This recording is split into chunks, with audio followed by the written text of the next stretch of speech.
Hello friends, સ્વાગત છે તમારું મારા કિચનમાં. આજની રેસીપીમાં આપણે મિક્સ શાકની રેસીપી બનાવવાની છે. તો અહીંયા મેં શાકભાજીમાં વટાણા, ફ્લાવર, ગવાર, ચોળી, લીલી ચોળી છે, પાપડી, બટેકું, ટમેટું અને આદુ, મરચી, લસણની પેસ્ટ લીધી છે. શાકભાજીમાં તમને જે ભાવતા હોય એ શાકભાજી તમે લઈ શકો છો. અહીંયા જે મારા ઘરમાં જે શાકભાજી ખવાય છે એ મેં લીધા છે. તો હવે મસાલામાં તો આપણે રોજ બરોજ જ વાપરતા હોય એ જ મસાલા લેવાના છે. બહારનો કોઈ પણ મસાલો આપણે યુઝ નથી કરવાનો. તો હવે આપણે મિક્સ શાકભાજીનો વઘાર જ કરશું, એટલે મિક્સ શાકનો વઘાર જ કરવાનો છે. તો હવે આપણે મિક્સ શાક આપણે કુકરમાં બનાવવાનું છે. તો અહીંયા મેં કુકરમાં 4 મોટી ચમચી જેટલું તેલ મૂક્યું છે. તેલ ગરમ પણ થઈ ગયું છે. સૌપ્રથમ આપણે રાઈ ઉમેરવાની છે. રાઈ ફૂટી જાય એટલે આખું જીરું ઉમેરવાનું છે. મીઠી લીમડીના પાન ઉમેરશું. આદુ, મરચી અને લસણની પેસ્ટ ઉમેરવાની છે.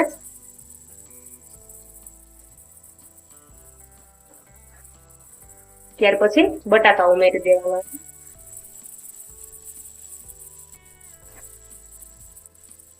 હિંગ ઉમેરવાની છે. હળદર પાવડર ઉમેરશું.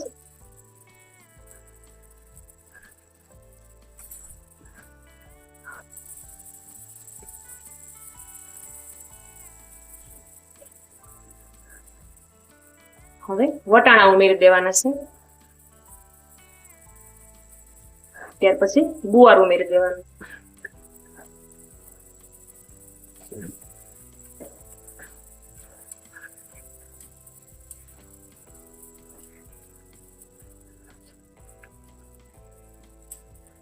ત્યાર પછી પાપડી ઉમેરી દેવાની છે.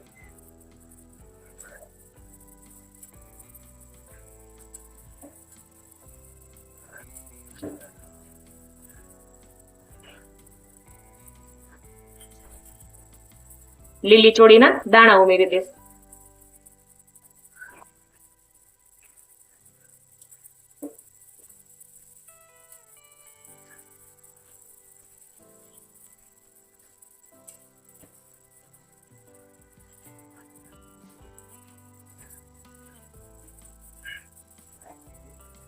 જરૂર મુજબ મીઠું ઉમેરી દેવાનું છે. આદુ મરચી મેં ખાંડ્યું હતું, એમાં પણ ખાંડવામાં મીઠું ઉમેર્યું હતું, એટલે જરૂર મુજબ ઉમેરશું. હવે આટલા શાકભાજી આપણે તેલમાં 5 થી 7 મિનિટ જેવા એમને ચડવા દેવાના છે.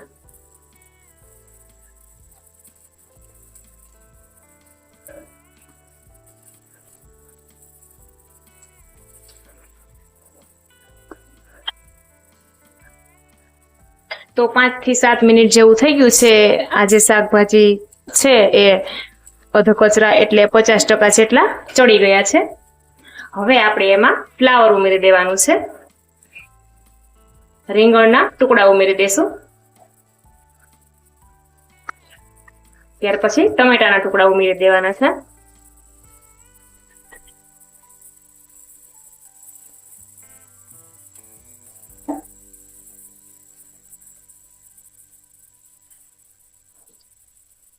હવે 1 ચમચી જેટલી ખાંડ ઉમેરવાની છે.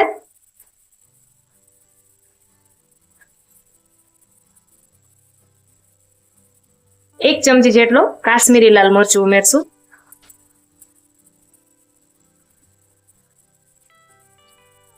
અડધી ચમચી ધાણા જીરું પાવડર ઉમેરશું.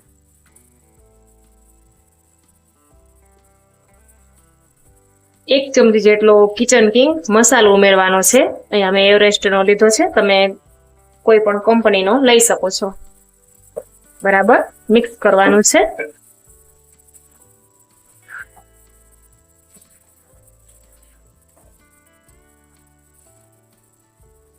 બે મિનિટ જેવા આપણે મસાલા સાથે શાકભાજીને ચડવા દેશું.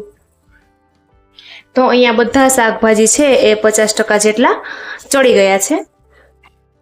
હવે આપણે એમાં અડધો ગ્લાસ જેટલું જ પાણી ઉમેરવાનું છે. વધારે પાણી નથી ઉમેરવાનું.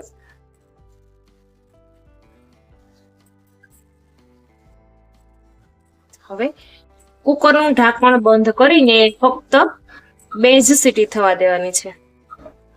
2 સીટીમાં શાક છે આપણું સરસ બનીને રેડી થઈ જશે. તો આપણે કુકરની 2 સીટી થવા દઈશું. કુકરને 2 સીટી થઈ ગઈ છે.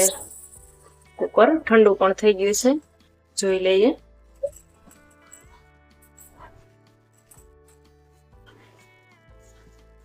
તો 2 સીટીમાં શાક છે એ બધું ચડી ગયું છે. બધા શાકભાજી એકદમ સરસ ચડી ગયા છે. ઉપરથી આપણે લીલા ધાણા એડ કરી દઈશું.